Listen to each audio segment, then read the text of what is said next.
Hi friends, എല്ലാവർക്കും M4 ലേണിംഗിലേക്ക് സ്വാഗതം. അപ്പോൾ കഴിഞ്ഞ ക്ലാസ്സിൽ ഓൾജിബ്രായിക് മെത്തേഡ് ബേസ് ചെയ്തിട്ടുള്ള കുറച്ച് ക്വസ്റ്റ്യൻസ് ആണ് നമ്മൾ സോൾവ് ചെയ്തിരുന്നത്.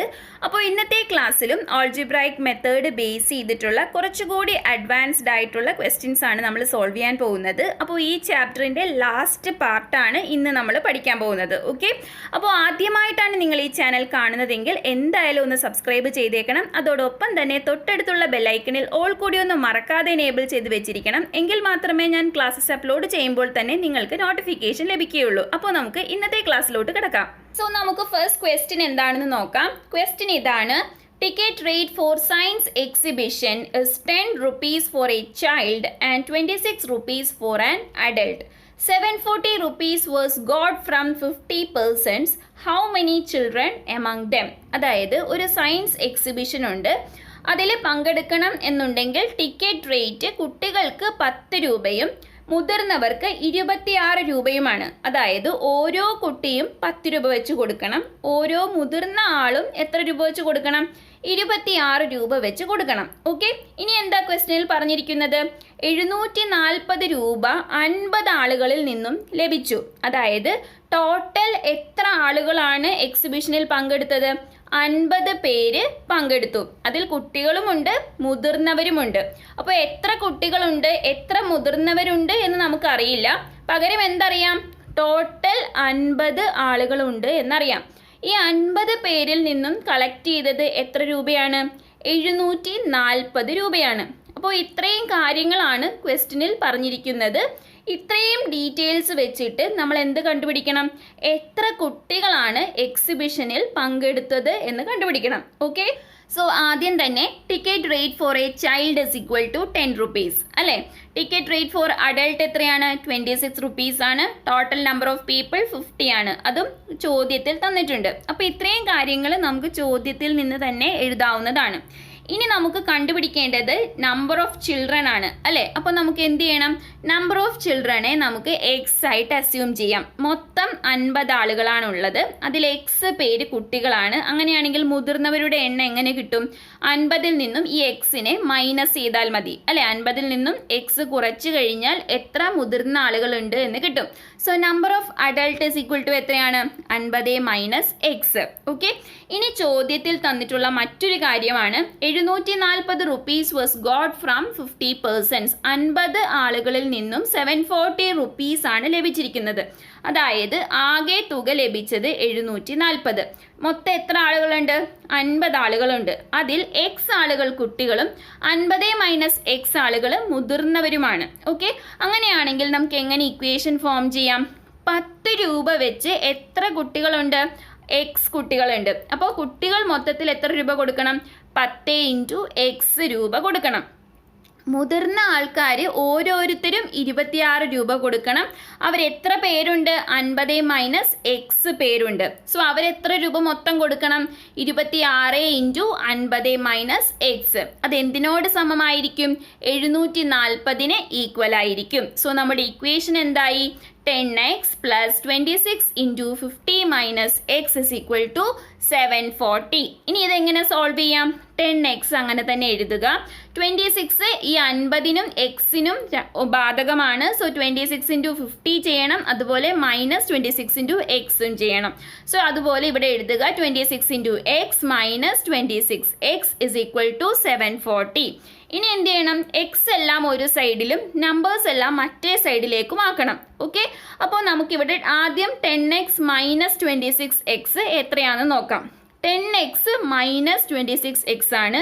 അപ്പോൾ 26 വലിയ നമ്പർ. 26 എക്സിൽ നിന്നും 10x കുറയ്ക്കുക. എത്രയാണ്? 16x. എന്നാൽ വലിയ നമ്പറിനാണ് നെഗറ്റീവ് സൈൻ വന്നിരിക്കുന്നത്. സോ നമ്മുടെ ആൻസറും എന്ത് തന്നെയായിരിക്കും? മൈനസ് സൈൻ ഉള്ളതായിരിക്കും. സോ മൈനസ് 16x ആണ് വരുന്നത്. 1300-നെ അങ്ങനെ തന്നെ എഴുതുക.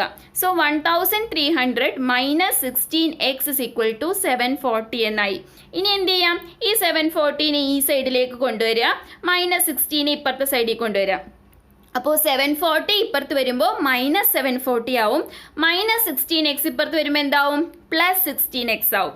സോ നമ്മളുടെ ആൻസർ 16x = 560 എന്നായി. ഈ 560 എങ്ങനെ കിട്ടി? 1300 നിന്നും 740 കുറച്ചപ്പോഴാണ് 560 കിട്ടിയത്. ഇനി എക്സ് കിട്ടാൻ എന്ത് ചെയ്താൽ മതി? 16x എന്ന് പറഞ്ഞാൽ 16 × x ആണ്. സോ 16 × x ഇപ്പുറത്തേക്ക് വരുമ്പോൾ എന്താവും? ഡിവൈഡഡ് ബൈ 16 ആയിട്ട് മാറും. സോ x = 560 ഡിവൈഡഡ് ബൈ 16 എത്രയാണ്? 35 ആണ്. അത് നിങ്ങളൊന്ന് ചെയ്ത് നോക്കിയാൽ മതി 35 കിട്ടുന്നുണ്ടോ എന്ന്. അപ്പോൾ x 35 ആണെങ്കിൽ എന്ത് പറയാം? നമ്പർ ഓഫ് ചിൽഡ്രൻ 35 ആണ്. ആകെ കുട്ടികളുടെ എണ്ണം 35. അങ്ങനെയെങ്കിൽ മുതിർന്നവരുടെ എണ്ണം എത്രയായിരിക്കും? 50-ൽ നിന്നും ഈ 35 കുറച്ചാൽ പോരെ? ഇപ്പോൾ ചോദ്യത്തിൽ കുട്ടികളുടെ എണ്ണം മാത്രമാണ് ചോദിച്ചിരിക്കുന്നത്. ഇൻ കേസ് നിങ്ങളോട് മുതിർന്നവരുടെ എണ്ണം കൂടി കണ്ടുപിടിക്കാൻ പറഞ്ഞിട്ടുണ്ടെങ്കിൽ എന്ത് ചെയ്യണം? 50-ൽ നിന്നും 35 കുറച്ചാൽ മതി. ഓക്കെ, മനസ്സിലായല്ലോ? അപ്പോൾ നമുക്ക് രണ്ടാമത്തെ ക്വസ്റ്റ്യൻ നോക്കാം. ക്വസ്റ്റ്യൻ ഇതാണ്: A class has same number of girls and boys. ഒരു ക്ലാസ്സിൽ സെയിം നമ്പർ ഓഫ് ഗേൾസും ബോയ്സും ആണ്. അതായത് ആൺകുട്ടികളുടെ എണ്ണവും പെൺകുട്ടികളുടെ എണ്ണവും ഒന്ന് തന്നെയാണ് ഒരു ക്ലാസ്സിൽ. Okay, only 8 boys were absent on a particular day and then the number of girls was double the number of boys. അതായത് 8 ആൺകുട്ടികൾ ഒരു പ്രത്യേക ദിവസം ആബ്സെന്റ് ആയിരുന്നു. And then the number of girls was double the number of boys എന്ന് പറഞ്ഞാൽ എന്താണ്? ഈ 8 ആൺകുട്ടികൾ ആബ്സെന്റ് ആയിരുന്ന അതേ ദിവസം പെൺകുട്ടികളുടെ എണ്ണം ആൺകുട്ടികളുടെ എണ്ണത്തേക്കാൾ ഇരട്ടിയായിരുന്നു. അതായത് ആ ഒരു പർട്ടിക്കുലർ ദിവസത്തെക്കുറിച്ചാണ് പറയുന്നത്. ഓക്കെ, അങ്ങനെയെങ്കിൽ ആകെ ആ ക്ലാസ്സിൽ എത്ര ആൺകുട്ടികളും എത്ര പെൺകുട്ടികളുമാണ് ഉണ്ടായിരുന്നത് എന്നാണ് കണ്ടുപിടിക്കേണ്ടത്. അതായത് ആ ക്ലാസ്സിൽ ടോട്ടൽ എത്ര ബോയ്സ് ഉണ്ട്, ടോട്ടൽ എത്ര ഗേൾസ് ഉണ്ട്, അത് രണ്ടും സെയിം നമ്പർ തന്നെയായിരിക്കും. ഓക്കെ, അപ്പോൾ ഈ തന്നിരിക്കുന്ന ഡീറ്റെയിൽസ് വെച്ചിട്ട് നമുക്കിതെങ്ങനെ സോൾവ് ചെയ്യാൻ പറ്റുമെന്ന് നോക്കാം. ഓക്കെ, അപ്പോൾ ചോദ്യത്തിൽ പറഞ്ഞിരിക്കുന്നത് ആൺകുട്ടികളുടെ എണ്ണവും പെൺകുട്ടികളുടെ എണ്ണവും ഒന്ന് തന്നെയാണെന്നാണ്. അപ്പോൾ നമുക്ക് എങ്ങനെ എഴുതാം? Let the number of girls and boys is equal to x. ആൺകുട്ടികളുടെ എണ്ണത്തെയും പെൺകുട്ടികളുടെ എണ്ണത്തെയും എക്സ് ആണെന്ന് അസ്യൂം ചെയ്യാം. ഇനി ഒരു പ്രത്യേക ദിവസത്തിൽ എന്താണ് സംഭവിച്ചത്? 8 ആൺകുട്ടികൾ ആബ്സെന്റ് ആയിരുന്നു, 8 പേര് വന്നില്ല.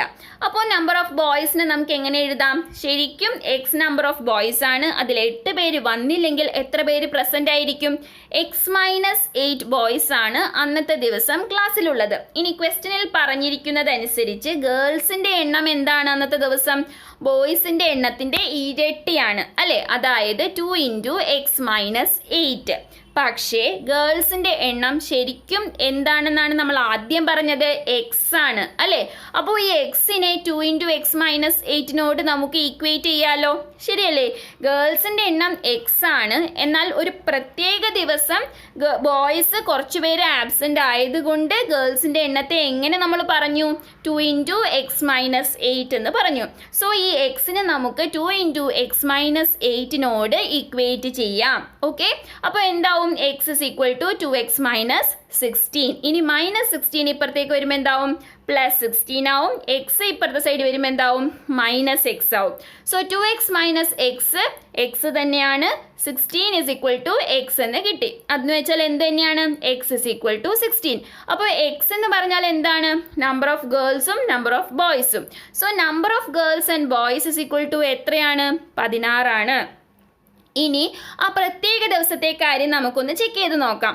നമ്പർ ഓഫ് ബോയ്സ് x-8 ആണ്. അതായത് 16-ൽ നിന്നും 8 കുറയ്ക്കണം. അപ്പോൾ എത്ര കിട്ടും? 8 കിട്ടും. അപ്പോൾ ഒരു പർട്ടിക്കുലർ ദിവസം 8 ബോയ്സ് ആണ് പ്രസന്റ് ആയിരുന്നത്. ഇനി ഗേൾസിന്റെ എണ്ണം എത്രയാണ്? 16 ആണ്. അത് ഇരട്ടിയാണോ 8-ന്റെ? ശരിയല്ലേ? 8-നെ 2 കൊണ്ട് മൾട്ടിപ്ലൈ ചെയ്യുമ്പോഴാണ് 16 ലഭിക്കുന്നത്. സോ 8 ബോയ്സ് ആബ്സെന്റ് ആയ ദിവസം അന്നത്തെ ദിവസം പ്രസന്റ് ആയ ബോയ്സിന്റെ ഇരട്ടി ആയിരുന്നു ഗേൾസിന്റെ എണ്ണം, ശരിയല്ലേ? അപ്പോൾ ഇത് ശരിയായി വന്നതുകൊണ്ട് നമ്മളുടെ ആൻസർ ശരിയാണ് എന്ന് നമുക്ക് മനസ്സിലാക്കാം. ഓക്കെ, ഇനി നമുക്ക് മൂന്നാമത്തെ ചോദ്യം നോക്കാം. ക്വസ്റ്റ്യൻ ഇതാണ്: Ajayan is 10 years older than Vijayan. Ajayan വിജയനേക്കാളും 10 വർഷം മൂത്തതാണ്. ഓക്കെ, നെക്സ്റ്റ് ഇയർ അതായത് അടുത്ത വർഷമാകുമ്പോഴേക്കും Ajayan's age would be double that of Vijayan. അജയന്റെ പ്രായം എന്ന് പറയുന്നത് വിജയന്റെ പ്രായത്തേക്കാൾ ഇരട്ടിയായിരിക്കും. ഡബിൾ എന്ന് പറഞ്ഞാൽ ഇരട്ടിയാണ്. ഓക്കെ, അങ്ങനെയെങ്കിൽ what are their ages now? അവരുടെ ഇപ്പോഴത്തെ പ്രായം എത്രയാണ് എന്നാണ് ചോദ്യം. അപ്പോൾ ഇത് നമുക്ക് എങ്ങനെ ചെയ്യാം? ഇവിടെ Ajayan is 10 years older than Vijayan എന്നാണ് പറഞ്ഞിരിക്കുന്നത്. അജയന്റെ പ്രായത്തെ വിജയന്റെ പ്രായത്തോടാണ് കമ്പയർ ചെയ്തിരിക്കുന്നത്. സോ നമുക്ക് എങ്ങനെ അസ്യൂം ചെയ്യാം? Let age of Vijayan is equal to x. വിജയന് എക്സ് വയസ്സാണ് എന്ന് നമുക്ക് അസ്യൂം ചെയ്യാം. അങ്ങനെയെങ്കിൽ അജയന്റെ പ്രായം എത്രയാണ്? വിജയനേക്കാളും 10 വർഷം മൂത്തതാണ് ആര്? അജയൻ. സോ അജയന്റെ ഏജ് എക്സ് പ്ലസ് 10 years ആയിരിക്കും. ഇനി ക്വസ്റ്റ്യനിൽ എന്താണ് പറഞ്ഞിരിക്കുന്നത്? അടുത്ത വർഷമാകുമ്പോഴേക്കും എന്ത് സംഭവിക്കും? നെക്സ്റ്റ് ഇയർ വിജയന്റെ പ്രായം എക്സ് പ്ലസ് 1 ആണ്. ശരിയല്ലേ? ഈ വർഷം എക്സ് വയസ്സാണെങ്കിൽ അടുത്ത വർഷമാകുമ്പോൾ എക്സ് പ്ലസ് 1 years ആയി മാറും അല്ലേ? അപ്പോൾ വിജയന്റെ പ്രായം എക്സ് പ്ലസ് 1 ആണ്. അടുത്ത വർഷമാകുമ്പോൾ അജയന്റെ പ്രായം എന്താണ്? എക്സ് പ്ലസ് 10 ആണ് ഇപ്പോഴത്തെ പ്രായം. അതിൻ്റെ കൂടെ 1 കൂടി കൂട്ടണം. സോ എക്സ് പ്ലസ് 11 ആയല്ലോ. അപ്പോൾ അടുത്ത വർഷത്തെ പ്രായവും നമുക്ക് മനസ്സിലായി. ഇനി ക്വസ്റ്റ്യനിൽ എന്താണ് പറഞ്ഞിരിക്കുന്നത്? അടുത്ത വർഷമാകുമ്പോൾ അജയന്റെ പ്രായം വിജയന്റെ പ്രായത്തേക്കാൾ ഇരട്ടിയാണെന്നാണ്. സോ അജയന്റെ പ്രായം എക്സ് പ്ലസ് 11 ആണ്. അപ്പോൾ x plus 11 is equal to വിജയന്റെ പ്രായം എത്രയാണ്? എക്സ് പ്ലസ് 1 ആണ്. അതിൻ്റെ ഇരട്ടി എന്ന് പറയുമ്പോൾ 2 into എക്സ് പ്ലസ് 1. സോ നമ്മുടെ ഇക്വേഷൻ എന്തായി മാറി? X plus 11 is equal to 2 into x plus 1. ഇനി ഇതിനെ സോൾവ് ചെയ്താൽ മതിയല്ലോ. അപ്പോൾ എക്സ് പ്ലസ് 11 അങ്ങനെ തന്നെ എഴുതുക. 2 into എക്സ് പ്ലസ് 1നെ നമുക്ക് എങ്ങനെ എഴുതാം? 2 into x plus 2 into 1 distribute ചെയ്യണം. ഓക്കെ, സോ 2x പ്ലസ് 2 എന്ന് കിട്ടി. ഇനി എന്ത് ചെയ്താൽ മതി? എക്സ് എല്ലാം ഒരു സൈഡിൽ കൊണ്ടുവരിക, നമ്പേഴ്സ് എല്ലാം ഒരു സൈഡിൽ കൊണ്ടുവരിക. സോ പ്ലസ് 2 ഇപ്പുറത്തേക്ക് വന്നപ്പോൾ എന്തായി? മൈനസ് 2 ആയി. എക്സ് ഇപ്പുറത്തേക്ക് വന്നപ്പോൾ മൈനസ് എക്സ് ആയി. So 2x minus X X ആണ്. 11 മൈനസ് 2 9 ആണ്. എക്സിന്റെ വാല്യൂ എന്ത് കിട്ടി? 9 എന്ന് കിട്ടി. ഇനി എക്സ് എന്തായിരുന്നു? വിജയന്റെ പ്രായമാണ്. സോ വിജയന്റെ പ്രായം 9 വയസ്സാണ്. ഇനി അജയന്റെ പ്രായം എന്തായിരിക്കും? 10 കൂടി കൂട്ടിയാൽ മതി അല്ലേ? വിജയന്റെ പ്രായത്തിനോട് 10 കൂട്ടിക്കഴിഞ്ഞാൽ അജയന്റെ പ്രായം ലഭിക്കും. So 9 + 10 is equal to 19 years ആണ് അജയന്. സോ രണ്ടുപേരുടെയും പ്രായം മനസ്സിലായല്ലോ. സോ ഇനി നമുക്ക് നാലാമത്തെ ക്വസ്റ്റ്യൻ നോക്കാം. ക്വസ്റ്റ്യൻ ഇതാണ്: 5 times a number is equal to 3 times the sum of the number and 4. What is the number? അതായത് ഒരു നമ്പർ ഉണ്ട്. സോ ആ നമ്പറിനെ നമുക്ക് എക്സ് ആയിട്ട് അസ്യൂം ചെയ്യാം. ഇനി എന്താ പറഞ്ഞിരിക്കുന്നത്? 5 times a number is equal to, അതായത് 5x is equal to എന്ന് നമുക്ക് എഴുതാം. എന്തിനോടാണ് ഈക്വൽ ആയിട്ട് വരുന്നത്? 3 times the sum of number and 4. ആ നമ്പറിൻ്റെയും 4ൻ്റെയും സം എന്ന് പറയുമ്പോൾ എന്താണ്? X plus 4. ഇതിൻ്റെ 3 ടൈംസിനോട് ഈക്വൽ ആണെന്നാണ് പറഞ്ഞിരിക്കുന്നത്. സോ 3 into എക്സ് പ്ലസ് 4 അതാണ് number. Okay, so 5x is equal to 3 into x plus 4 ആണ് നമ്മളുടെ ഇക്വേഷൻ. മനസ്സിലായല്ലോ? Sum of the number and 4ൻ്റെ 3 ഇരട്ടിയോട് ഈക്വൽ ആണെന്നാണ് പറഞ്ഞിരിക്കുന്നത്. അതുകൊണ്ടാണ് 3 into എക്സ് പ്ലസ് 4 എന്നായത്. ഈ ബ്രാക്കറ്റ് ഇടാൻ വിട്ടുപോകരുത്. ബ്രാക്കറ്റ് ഇട്ടില്ലെങ്കിൽ ആൻസർ തെറ്റിപ്പോവും. Okay, so 5x is equal to, ഇനി എന്ത് ചെയ്യണം? 3 into എക്സും ചെയ്യണം, 3 into 4ഉം ചെയ്യണം. സോ 3x പ്ലസ് 12 എന്ന് കിട്ടി. ഇനി എക്സിനെ ഒരു സൈഡിൽ കൊണ്ടുവരിക, നമ്പർ എല്ലാം ഒരു സൈഡിൽ വെക്കുക. സോ 3x ഇപ്പുറത്തേക്ക് വരുമ്പോൾ എന്താവും? മൈനസ് 3x ആവും. So 5x minus 3x is equal to 12 എന്ന് കിട്ടി. 5x മൈനസ് 3x എന്താണ്? 2x ആണ്. So 2x is equal to 12 എന്ന് കിട്ടി.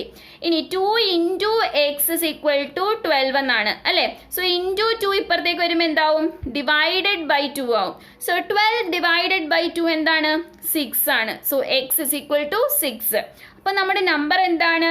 6 ആണ്. ഓക്കെ, അപ്പോൾ ഇനി നമുക്ക് ലാസ്റ്റ് ക്വസ്റ്റ്യൻ നോക്കാം. ക്വസ്റ്റ്യൻ ഇതാണ്: in A cooperative society the number of men is thrice the number of woman. ഒരു കോപ്പറേറ്റീവ് സൊസൈറ്റിയിൽ പുരുഷന്മാരുടെ എണ്ണം സ്ത്രീകളുടെ എണ്ണത്തേക്കാൾ 3 ഇരട്ടിയാണെന്നാണ് പറഞ്ഞിരിക്കുന്നത്. Okay, 29 women and 16 men more joined the society and now the number of men is double the number of women.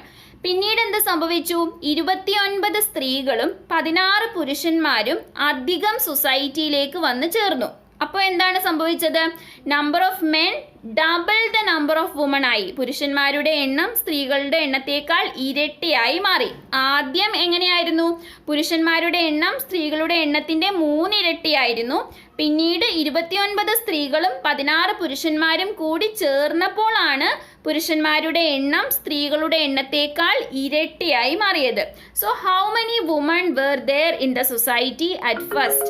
ആദ്യം എത്ര സ്ത്രീകളാണ് സൊസൈറ്റിയിൽ ഉണ്ടായിരുന്നത് എന്നാണ് കണ്ടുപിടിക്കേണ്ടത്. സോ ഇത് നമുക്ക് എങ്ങനെ സോൾവ് ചെയ്യാം? ആദ്യം എത്ര വുമൺ ആണ് ഉണ്ടായിരുന്നത്? അതിനെ നമുക്ക് എക്സ് ആയിട്ട് അസ്യൂം ചെയ്യാം. Okay, let the number of women is equal to X. അങ്ങനെയെങ്കിൽ നമ്പർ ഓഫ് മെൻ എന്തായിരിക്കും? 3 ഇരട്ടിയാണ് അല്ലേ, അതായത് 3x. ഇനി എത്ര പുരുഷന്മാരാണ് വന്ന് ചേർന്നത്? 16 മെൻ ജോയിൻഡ് അല്ലേ. അപ്പോൾ ആദ്യം 3x ആയിരുന്നു നമ്പർ ഓഫ് മെൻ. അതിൻ്റെ കൂടെ എത്ര പേര് വന്നു? 16 പേര് വന്നു. അപ്പോൾ 3x + 16 ആണ് ഇപ്പോൾ പുരുഷന്മാരുടെ എണ്ണം. ഇനി സ്ത്രീകൾ എത്ര പേരാണ് ജോയിൻ ചെയ്തത്? 29 പേര് ജോയിൻ ചെയ്തു. അപ്പോൾ ഇപ്പോൾ എത്ര സ്ത്രീകളുണ്ട്? x + 29 വുമൺ ആണ് ഇപ്പോൾ കറൻ്റ്ലി ഉള്ളത്. അപ്പോൾ ഇവർ തമ്മിലുള്ള റിലേഷൻ എന്താണ്? Double the number of women ആണ് അല്ലേ. Number of men is double the number of women. അതായത് 3x + 16 is equal to 2 × x + 29. Double എന്ന് പറഞ്ഞാൽ 2 ഇരട്ടി അല്ലെങ്കിൽ ഇരട്ടി എന്നാണ്. So 2 × x + 9. ഈ ബ്രാക്കറ്റ് ഇടാൻ മറന്നു പോകരുത്. സോ എങ്ങനെ നമുക്ക് സോൾവ് ചെയ്യാം? 3x + 16 ഈസ് ഈക്വൽ ടു ഈ 2നെ 2മായിട്ട് മൾട്ടിപ്ലൈ ചെയ്യണം. അതായത് 2 × x ചെയ്യണം, 2 × 29 ചെയ്യണം. സോ 2 × x 2x ആണ്. 2 × 29 എത്രയാണ്? 58 ആണ്. ഇനി അടുത്ത സ്റ്റെപ്പ് എന്താ?